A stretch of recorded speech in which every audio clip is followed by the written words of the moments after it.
You know, when we study the great celestial wars, it's so easy to get caught up in the sheer spectacle of it all. But as a historian diving deep into the sacred lore of the celestial hierarchy, I have to tell you, there is literally no event quite as paradigm shifting as the descent of the ladder of light. Today, in this explainer, we're going to examine the exact moment holy power learned a hard, necessary truth. It could not stand alone. We'll be looking at how these massive angelic entities had to unlearn their instinct to command the earth from above and instead learn the gritty, grounded humility of the living earth. So, if you're going to take away one core concept today, it's the idea of rooted light. This is absolutely our central thesis. As we comb through this historical record, keep this one defining thought in the back of your mind. Light that refuses roots becomes distance. Light that accepts roots becomes shelter. It sounds simple, right? But that single phrase marks a monumental, earth-shattering shift in celestial history. It's the exact pivot point where power stopped being a weapon of domination and finally became a deeply embedded ecological partnership. To really unpack how this happened, we are going to walk through 5 key historical phases. The initial descent beside the Earth, the rigorous trials of the earthly masters, some fascinating ecosystem case studies involving seasons and decay, the absolute crisis of the demonic imitation, and finally, the incredibly practical village covenant. All right, let's jump right into the first phase, the descent beside the Earth and that massive historical anomaly on the plains of Irith. Picture this. The Great Celestial War has just ended. The horizon literally tears open, and this ladder of pale gold descends right beside the oldest forest root. But here is the historical anomaly we need to talk about. Instead of crushing the earth to establish dominance, which is what everyone expected, it just hovered, exactly one finger width above the soil.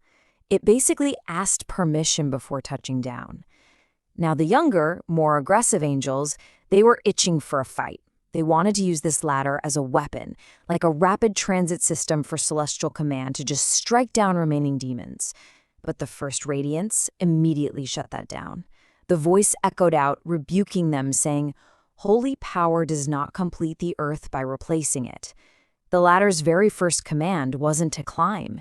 It wasn't to rule or conquer. Its first command was simply to stand near.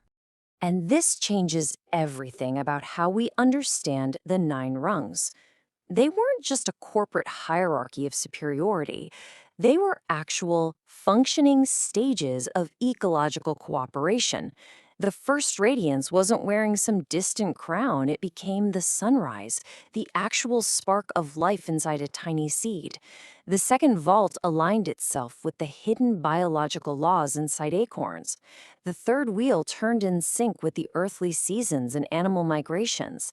And this went all the way down to the 9th lantern, which literally found its place burning beside fireflies and simple kitchen lamps. Think of it like a simple analogy. The rungs bent like ribs to protect a heart. They were teaching the celestial hierarchy how to kneel in the dirt without becoming one bit less holy. Moving on to phase 2, the masters actually test the light in the trials of humility. Now, you have to remember, the earth had been burned before.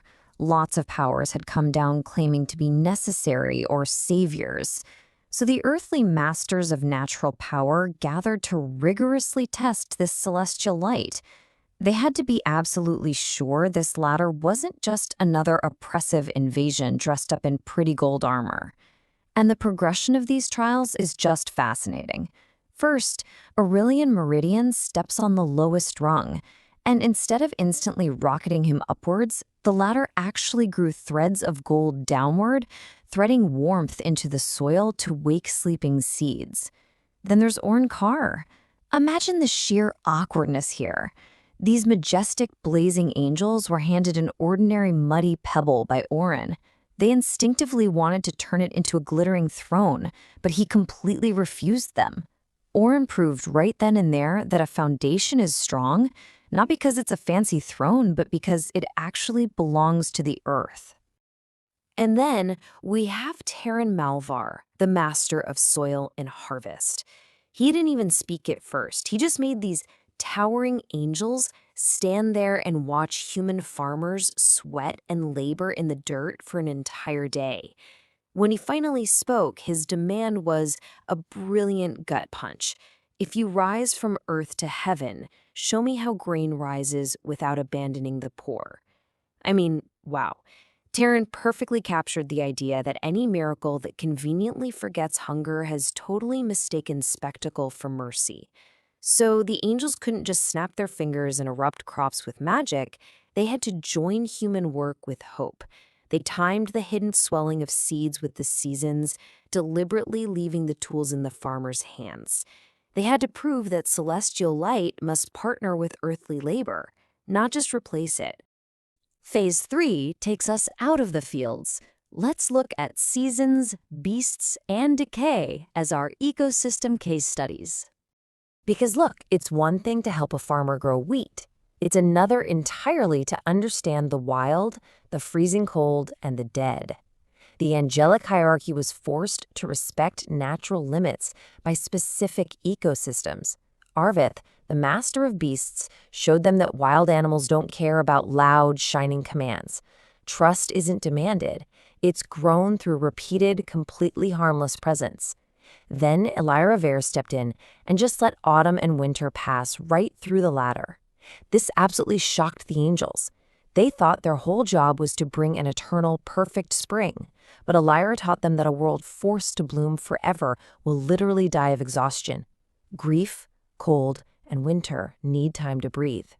And finally, the most profound lesson of all came from Morven Thrice Buried, who marched the angels straight into a rotting, dying orchard. Morven just casually plunges his bare hands into this rotting, fly-covered fruit. And you can just picture the angels, right? Squirming, deeply uncomfortable, their deep-seated instinct screaming that purity must remain untouched and completely sterile. The celestial light actually flared up, trying to burn the decay away, to cleanse it. But Morven physically stopped it. He warned them not to cleanse what is actively working in the ecosystem. And he hits them with this line. Here is the chapel. Most people refuse to enter. This was a massive redefining of purity. It completely shifted the entire celestial understanding from top to bottom. They realized holiness is not the absence of decomposition. Holiness is the refusal to let decomposition become meaningless. Think about that for your own modern conservation efforts. This is the ultimate spiritual ecology of decay. Death isn't a failure in the system, it actively distributes itself as future nourishment. And interestingly enough, when the demonic crowns smelled this active serving rot, they couldn't handle it. They actually fled in despair because they only understood power as consumption. Which brings us to a major historical crisis in Phase 4, the demonic imitation, or the crisis of the mirrored ladders. So the demonic crowns weren't stupid. They realized the terrifying danger of this humble power. They knew for a fact that a power that descends without conquering threatens their deepest, most fundamental lie, the lie that all strength secretly wants a throne. So, what do? They attacked through imitation. But when you contrast the two, the difference is incredibly stark. The demonic structures promised a fast track.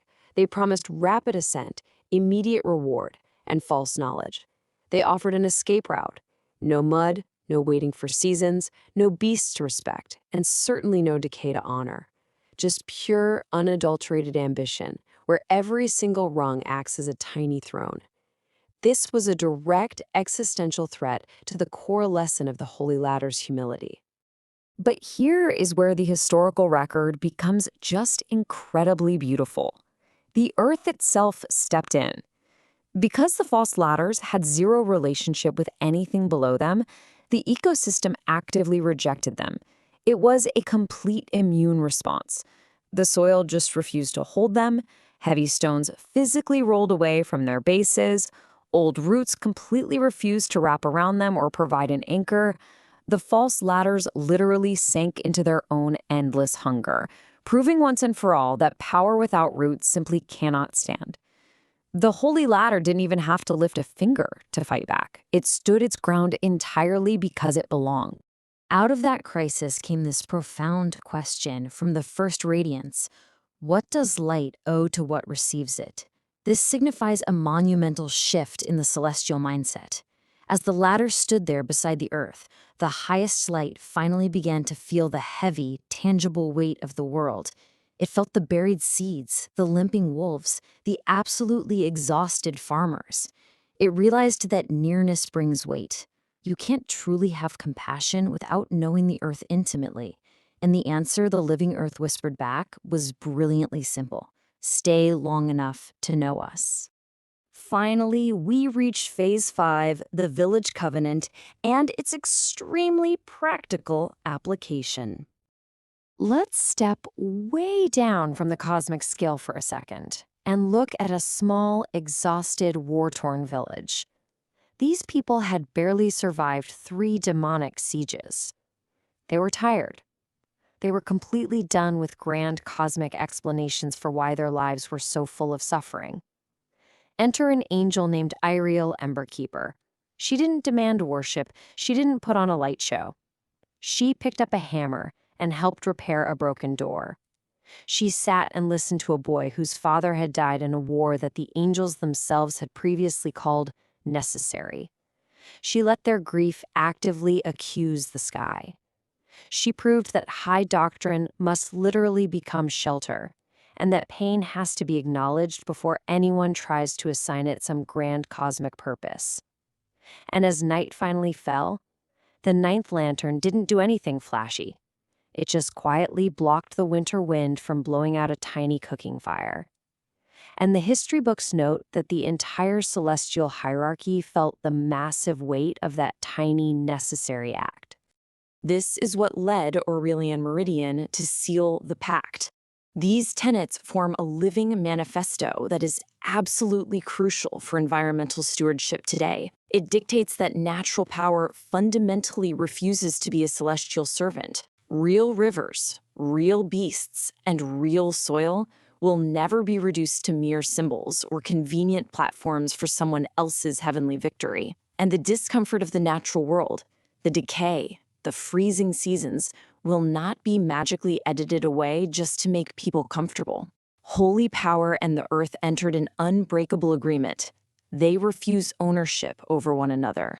When this covenant was finally sealed, the lowest rung of the ladder was finally allowed to touch the actual soil. And you know what happened? There was no thunderclap, no glittering throne magically appeared out of nowhere.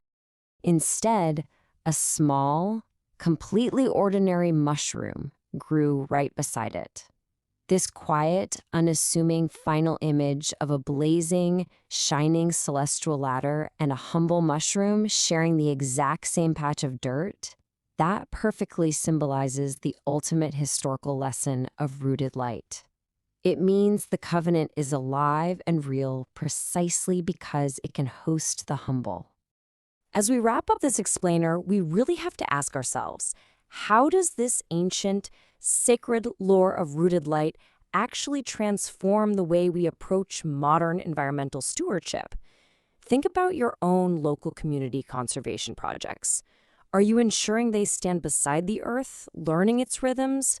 Or are you secretly trying to rule it from above with good intentions? Thank you so much for joining me in this analysis. I really hope it leaves you looking at the soil beneath your feet in an entirely new and much more rooted light. Catch you next time.